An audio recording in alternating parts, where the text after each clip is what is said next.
Kasih karunia dan damai sejahtera dari Allah Bapa dan dari anaknya Tuhan Yesus Kristus menyertai saudara-saudara. Amin. Shalom, selamat bertemu kembali Amang Inang dalam renungan harian Gereja Resort Surabaya. Renungan kita hari ini tertulis dalam Titus pasal 2 ayat 7 sampai dengan 8. Demikian tertulis.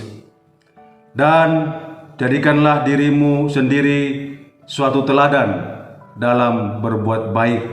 Hendaklah engkau jujur dan bersungguh-sungguh dalam pengajaranmu, sehat dan tidak bercela dalam pemberitaanmu, sehingga lawan menjadi malu, karena tidak ada hal-hal buruk yang dapat mereka sebarkan tentang kita.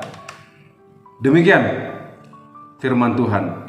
Dan yang menjadi tema kita dalam renungan hari ini adalah jadilah teladan.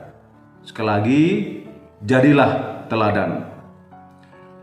Teladan adalah sesuatu yang harus ditiru, dicontohi tentang hal-hal yang baik. Tanpa teladan, maka seseorang akan meruntuhkan dengan tangan yang satu apa yang dia bangun dengan tangan lainnya. Seseorang berkhotbah tentang perbuatan baik, maka dia harus dapat berbuat baik, sebab terampil mengajar tetapi tidak memberikan teladan, menjadi ajaran tersebut tidak berguna.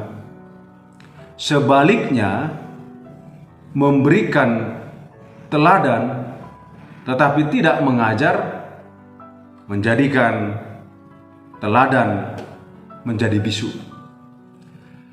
Dalam nasihatnya, Paulus memberikan beberapa petunjuk untuk Titus, yang intinya Titus harus menjadi teladan yang baik dalam setiap pengajarannya kepada jemaat. Hal ini penting mengingat Titus sebagai seorang anak muda berhadapan dengan banyak tawaran dan godaan.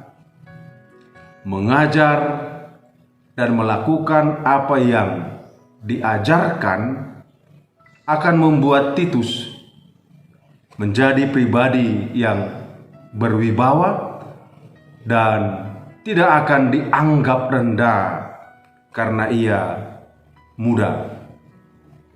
Saat Titus bersih tanda petik dalam pemberitaannya dan murni melakukan apa yang diberitakan, maka para penyesat tidak memiliki celah memburuk-burukkan Titus dan jemaat.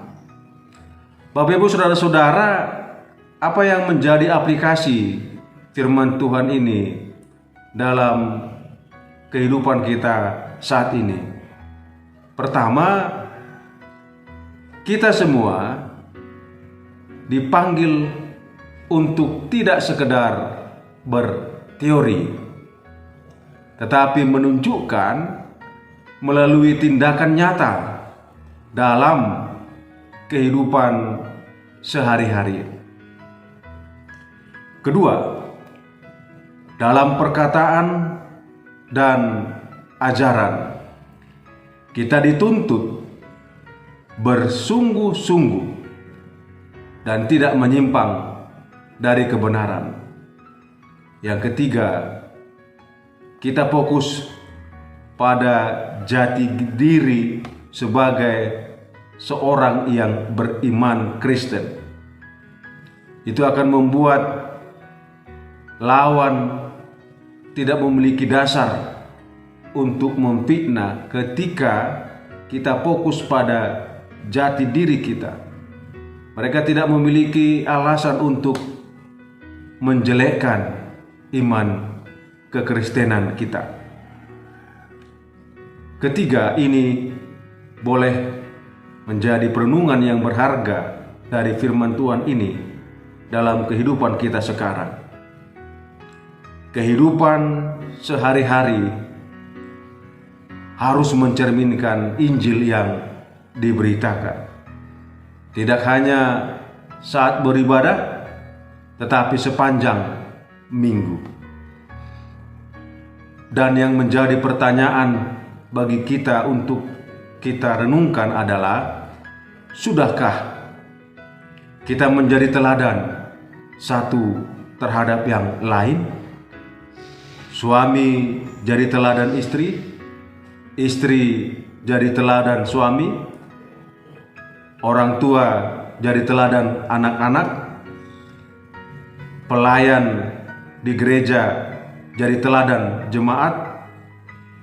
Marilah kita bertekad menjadi teladan dalam segala sesuatu yang baik, supaya kita tidak membuat malu dan kita tidak dipermalukan oleh dunia. Sebaliknya, melalui teladan kita, Tuhan dimuliakan. Amin. Kita berdoa. Ya Tuhan Yesus, Engkaulah teladan kami. Tolonglah kami menjawab panggilan-Mu, menjadi teladan, melakukan yang baik dalam kehidupan sehari-hari, kapanpun, dimanapun kami berada. Berkati firman-Mu Tuhan, berkati jemaat-Mu, berkati aktivitas pekerjaan mereka, berkati Tuhan perjalanan kehidupan kami, berkati juga gereja-Mu, seluruh pelayan dan juga seluruh jemaat, agar senantiasa kami boleh Tuhan menjadi teladan baik dalam perkataan, perbuatan, dan sikap. Ampuni dosa kesalahan kami, dalam Kristus kami sudah berdoa dan mengucap syukur. Anugerah Tuhan kita Yesus Kristus, kasih setia Allah Bapa, dan persekutuan Roh Kudus menyertai saudara-saudara. Amin.